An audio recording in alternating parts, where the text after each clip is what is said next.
The biggest problem on the planet today is fear. It's been a problem for a long time, but it's a huge problem now.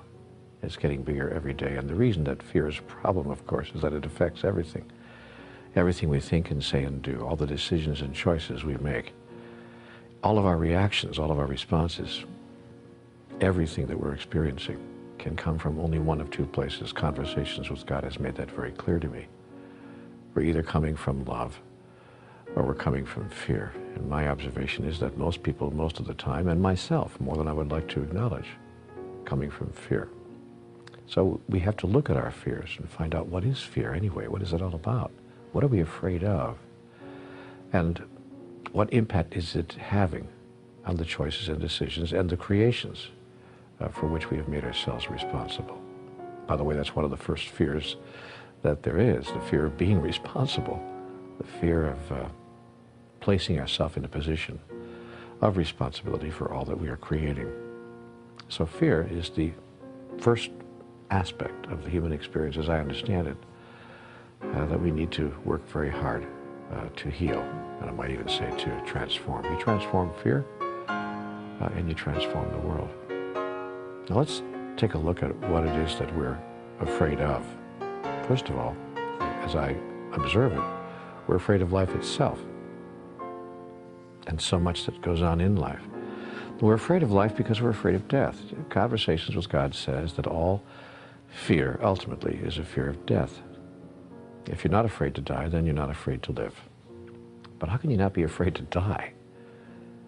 Well, you cannot be afraid to die if you understand what death is, and as a result of that understanding, you understand what life is. The wonderful book Home with God, in a Life That Never Ends, explains all this in extraordinary detail. It talks about the moment of our death, the process of death itself, and the reason that we're experiencing life as we are on this planet. I would suggest that anybody who wants to know more about this particular subject take a good look at that book. It's very difficult after reading that text to be afraid at any deep level of dying. And when that fear goes away, as I said, then fear of life disappears as well. We're afraid of nothing and no one because, and there's a very good reason why. See, all fear is based on the idea that we need something. That's what fear is, really. You want to know what fear is defined? The definition of fear is the thought that we are not going to be able to have something we think we need. It's as simple as that. The person who doesn't need anything has no fear of anything. When I don't need anything from you, I don't fear you. When I don't even need my own life, in a sense, when I don't think that I need this particular version of life in this particular physical form, then I'm not afraid even if you kill me. Then I really don't need you for anything. I don't even need you to stop killing me. That creates true fearlessness, and most spiritual masters reside in that place, a place of utter fearlessness. So when I begin to look at my own fears and begin to feel them, and when I have an idea that my fears are starting to, how do I say this, overcome me, overpower me almost, paralyze me, because all of us have been paralyzed by fear at one time or another. Some of us more often than we'd like to admit. When I get into that place, I take a close look at, what do I think I need? What is it that I think that I need here? Because that's what it is. Fear is need announced. So I look at, what am I thinking that I need?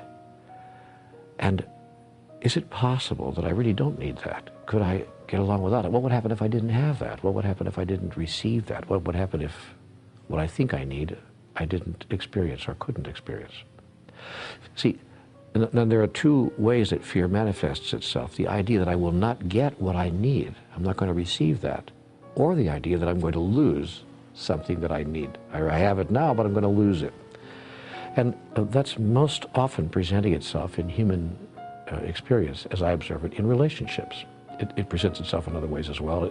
We have fears around money, fears around power, fears around health, and many other items, but more often than not, almost all the fears that I see people experiencing have to do with relationships of one kind or another, and especially those delicate relationships that we call romantic intertwinings of the human experience. Boy, oh boy, oh boy.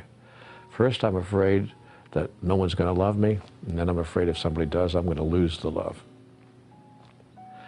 And how I solve that, when I do, except when I don't, but how I solve that when I do, how I get into a place of what I want to call spiritual health is when I understand who I truly am and that I actually don't need the love of another or any other in order to experience who I truly am, in order to experience serenity, peace, joy, happiness. Every time I think that my joy is obtainable, or that I'm sourced with my joy, that my joy comes from someplace outside of myself, I get into fear. Every time I'm clear that the source of my joy does not exist outside of myself, but is given to me, from me, by me, my fear disappears.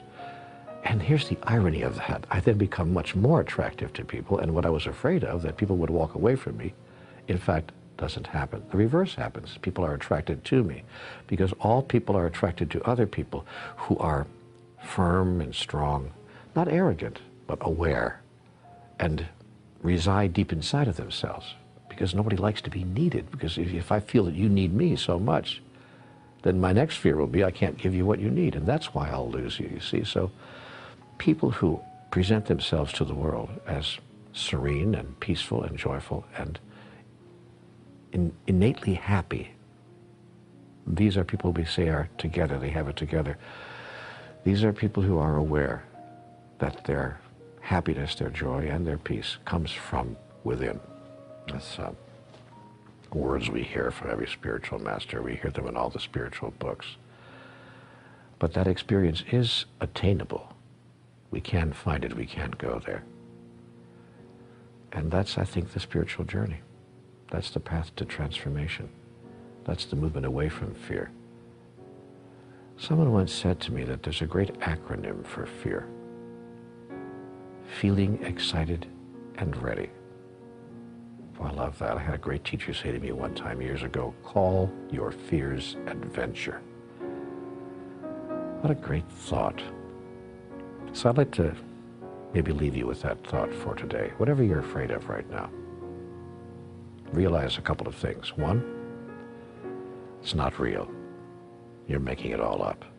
Two, if the thing that you're afraid would happen actually did happen, you and I would still be here tomorrow. It really would make no difference at all. Unless, of course, you wouldn't be here tomorrow, in which case it absolutely would make no difference at all. Three, if you can call your fears adventure, you'll bring in an energy that will heal the fear, the energy of excitement, the energy of being inspired by life itself. Because life, you see, is a process that informs life about life through the process of life itself. And if you live your life filled with inspiration and excitement, soon there's nothing to be afraid of. And it becomes the great joy it was always intended to be. That's how I see it. That's what my conversations with God told me about fear. I could be wrong, of course, about all of this. But I don't think so.